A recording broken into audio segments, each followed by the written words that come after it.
అతడు సాఫ్ట్వేర్ డెవలపర్గా పనిచేశాడు. మైక్రోసాఫ్ట్ కంపెనీలో ఏఐ, చాట్‌బట్, జీపీటీ వంటి విభాగాల్లో ఉద్యోగం చేశాడు. అయితే 4 నెలల క్రితం సుమారు 17 మంది భారతీయులు ఉపాధి కోసం రష్యా దేశానికి చేరుకున్న వారిలో అతడొకడు. అక్కడ అతడు చేస్తున్న పని మాత్రం సాఫ్ట్వేర్ కాదు. అంతేకాదు, అతడు చదువుకు చేస్తున్న పనికి ఏమాత్రం పొంతన లేదు. అతడు ప్రస్తుతం రష్యాలో చేస్తున్న పని మాత్రం చదువుకోని వాళ్ళు నిరక్షరాస్యులు చేస్తారు. కానీ అతడు మాత్రం అంత పెద్ద చదువుకొని చేతుల్లో చీపురు పట్టుకొని రష్యాలో రోడ్లను ఊడుస్తున్నాడు. అతడే కాదు, అతడితో పాటు అక్కడికి వెళ్లిన మిగతా 16 మంది కూడా అదే పని చేస్తున్నారు. అయితే మన దేశంలో సాఫ్ట్వేర్ ఉద్యోగం చేస్తున్నప్పుడు వస్తున్న జీతం కంటే రష్యాలో రోడ్లు ఊడుస్తుంటే వస్తున్న జీతం చాలా ఎక్కువ.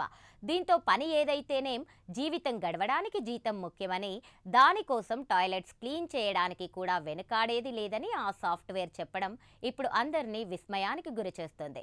ఇది చూసి ఇప్పుడే ఇలా ఉంటే మున్ముందు సాఫ్ట్వేర్ రంగాన్ని నమ్ముకున్న యువత పరిస్థితి ఎలా ఉండబోతోందన్న తీవ్ర భయాందోళన సమాజంలో మొదలైంది. ఇంతకీ రష్యాలో రోడ్లూడ్చుతున్న ఇండియన్ సాఫ్ట్వేర్కు వస్తున్న జీతం ఎంతో తెలిస్తే షాక్ అవ్వాల్సిందే. అయితే బీటెక్ చదివితే చాలు, ప్రపంచంలో ఎక్కడైనా బతికేయొచ్చని, ఇలా లక్కీగా అమెరికా పోతే మాత్రం డాలర్ల పంటేనని మన దేశ సాఫ్ట్వేర్ ఇంజనీర్లు భావించేవాళ్ళు. అయితే గత 2 దశాబ్దాలుగా సాఫ్ట్వేర్ రంగం కాసుల పంట పండించింది. కానీ ఎప్పటికప్పుడు టెక్నాలజీ మారిపోతుండడం, మరోవైపు ఏఐ ఎఫెక్ట్ సాఫ్ట్వేర్ రంగంపై పడుతుండడంతో టెకీలకు కష్టాలు మొదలయ్యాయి. ఉద్యోగాలు లేకపోవడం, ఉన్న ఉద్యోగాలకు జీతం చాలా తక్కువగా ఉండడంతో జీవితాలు తలకిందులైపోతున్నాయి. బీటెక్ ఇంజనీర్ల సంఖ్య సమాజంలో గణనీయంగా పెరుగుతుంటే వాళ్లకు జీతం 15 నుంచి 20 వేలే ఉంటుంది. అదే సమయంలో మేస్త్రి పని చేస్తున్న వాళ్ళు ఈజీగా నెలకు 60 నుంచి 70 వేలు ఈజీగా సంపాదిస్తున్నారు. ఇదే విషయాన్ని తాజాగా తెలంగాణ సీఎం రేవంత్ రెడ్డి ఒక సభలో చెప్పడం అందరికీ ఆశ్చర్యానికి గురిచేసింది. దీంతో ఇక్కడి సాఫ్ట్వేర్లు ఎలాగైనా విదేశాల్లో ఉద్యోగాలు సంపాదించుకోవడానికి పాట్లు పడుతున్నారు. ఈ క్రమంలోనే 4 నెలల క్రితం సుమారు 17 మంది భారతీయులు ఉపాధి కోసం రష్యా దేశానికి చేరుకున్నారు. ఇందులో నుంచి సెయింట్ పీటర్స్బర్గ్ స్ట్రీట్లో కొన్ని వారాలుగా ముఖేష్ మండల్ అనే సాఫ్ట్వేర్ ఇంజనీర్ రోడ్లు, వీధులను చీపురు పట్టుకొని శుభ్రం చేస్తున్నాడు. కోలో మైజాస్కోయే కంపెనీ ద్వారా ముఖేష్ ఈ ఉద్యోగం పొందాడు. అతడికి వసతి, భోజన సౌకర్యాలతో పాటు ప్రతి నెల ₹1,00,000 అంటే మన ఇండియన్ కరెన్సీలో 1,10,000 వేతనం చెల్లిస్తున్నారు. రష్యాకి వెళ్లడం కంటే ముందు ముఖేష్ మండల్ సాఫ్ట్వేర్ డెవలపర్గా మన దేశంలో పనిచేశాడు. మైక్రోసాఫ్ట్ కంపెనీలో ఏఐ, చాట్‌బట్, జీపీటీ వంటి విభాగాలలో ఉద్యోగం చేశాడు. ఆ ఉద్యోగంతో అతడికి చాలా తక్కువ జీతం రావడంతో విదేశాల్లో ఉద్యోగం కోసం ప్రయత్నించాడు. కానీ ఎక్కడా సాఫ్ట్వేర్ ఉద్యోగం దొరకలేదు. ఈ క్రమంలో రష్యాకు చెందిన కోలో మైజాస్కోయే కంపెనీ రోడ్లు ఊడ్చే ఉద్యోగం ఆఫర్ ఇచ్చింది. ఏదైతేనేం జీతం ఎక్కువగా ఉండడంతో ముఖేష్ మండల్తో పాటు 16 మంది ప్రస్తుతం ఆ ఉద్యోగంలో చేరి రోడ్లు ఊడుస్తున్నారు.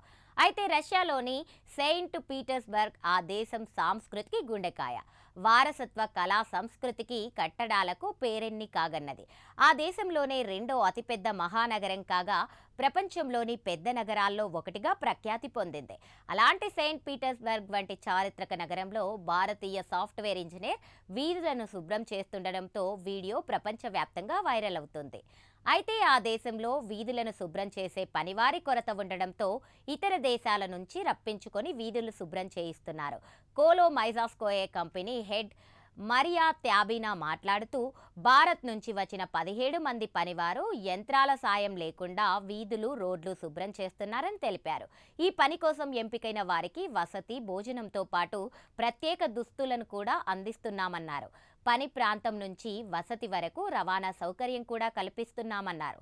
19 సంవత్సరాల నుంచి 43 సంవత్సరాల వయసు వరకు ఉన్న వారికి ఎంపిక చేస్తున్నామని, రైతులు కూడా ఉన్నారని ఆమె తెలిపారు. ఇక రోడ్లు క్లీనింగ్ చేసే పనిని ఎందుకు ఎంపిక చేసుకున్నారని ఒక మీడియా ప్రతినిధి ముఖేష్ మండల్ని అడగ్గా అతడిచ్చిన సమాధానం అందరినీ ఆశ్చర్యానికి గురిచేస్తోంది. తాను భారతీయుడిని, ఏ ఉద్యోగం అనేది తనకు సమస్య కాదని, పని దేవుడిచ్చిన వరమని అన్నాడు. ఎక్కడైనా ఏ పనైనా చేస్తావా అని అడగ్గా టాయిలెట్లు శుభ్రం చేసే పని కూడా చేస్తానని మండల్ సమర్థించుకున్నాడు. తన ఉద్యోగం తన బాధ్యతని, సాధ్యమైనంత వరకు పని చేయడమే తన ముందున్న లక్ష్యమని అన్నాడు. రష్యాలో రోడ్లు ఊడుస్తున్న భారతీయుడు ముఖేష్ మండల్ ఉదాంతం మన దేశంలో సాఫ్ట్వేర్ ఉద్యోగాల దయనీయ స్థితికి నిదర్శనంగా నిలుస్తుంది.